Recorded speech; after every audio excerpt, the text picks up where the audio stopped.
Tous ceux qui avaient parié sur un débat houleux avec des intervenants sans scrupules ont perdu la mise.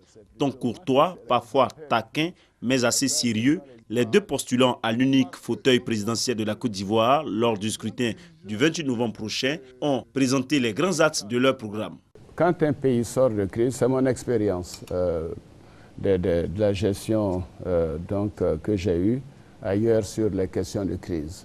Je m'occupais des pays comme le Kosovo et autres quand il y a eu ces grandes crises. Et il faut un régime fort au départ. Donc le régime présidentiel, nous devons le maintenir pour une partie de la durée du mandat. À partir de là, il faut des accommodations. Peut-être il faut une assemblée qui ait plus de pouvoir, parce qu'aujourd'hui, l'assemblée n'a quasiment aucun pouvoir.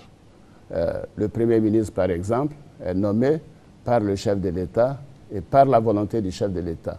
Et il peut être à tout moment démis de ses fonctions. Il n'a pas une base parlementaire réelle. Vous voyez que sur beaucoup de points, on est d'accord.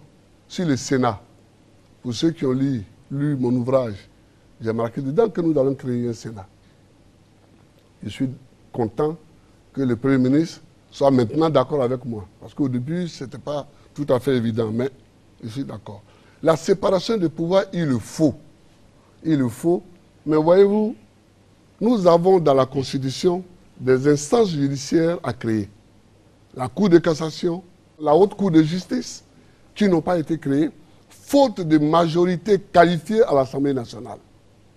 J'espère que, comme les deux candidats qui restent en liste pour le deuxième tour sont d'accord pour la séparation des pouvoirs, j'espère que nous allons, après cette élection, voter ces lois organiques. Le questionnaire du modérateur Brouaka Pascal de la rédaction de La Première proposait 5 thèmes majeurs, entre autres l'économie, les questions de société, la sécurité et la politique étrangère. Une vraie épreuve d'oral avant examen pratique pour nos deux candidats. La Côte d'Ivoire a besoin de tous ses fils, et surtout en période de crise. Et j'ai une expérience non seulement de la gestion de l'État dans mon pays, également dans la sous-région, mais dans le monde entier. Quand on a des difficultés dans son pays, on doit pouvoir apporter sa contribution. Donc c'est pour cela que j'ai décidé d'être candidat. Nous nous sommes battus pour que le multipartisme arrive. Il est arrivé. Nous nous sommes battus pour que la démocratie arrive. Elle est arrivée. Nous nous sommes battus pour que l'alternance arrive. Elle est arrivée. Et donc c'est dans la continuation de tout ce combat que je suis candidat. Pour apporter un mieux-être à mes compatriotes, pour mettre surtout définitivement fin à cette crise. L'on a eu droit à un face-à-face civilisé pour cette grande première en Afrique de l'Ouest. Un honneur à la démocratie ivoirienne qui vaut visiblement son pesant d'or.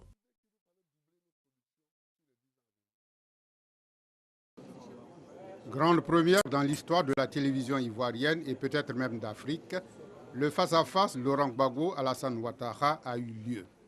Ceux qui s'attendaient à un duel au couteau ont été certainement déçus. Le grand déballage n'a pas eu lieu. Les deux débatteurs ont pris de la hauteur et se sont comportés en hommes civilisés. Je suis heureux que ce soit bien passé. Naturellement, on n'est jamais content totalement à 100% parce qu'on a le sentiment qu'on n'a pas dit tout ce qu'on avait à dire.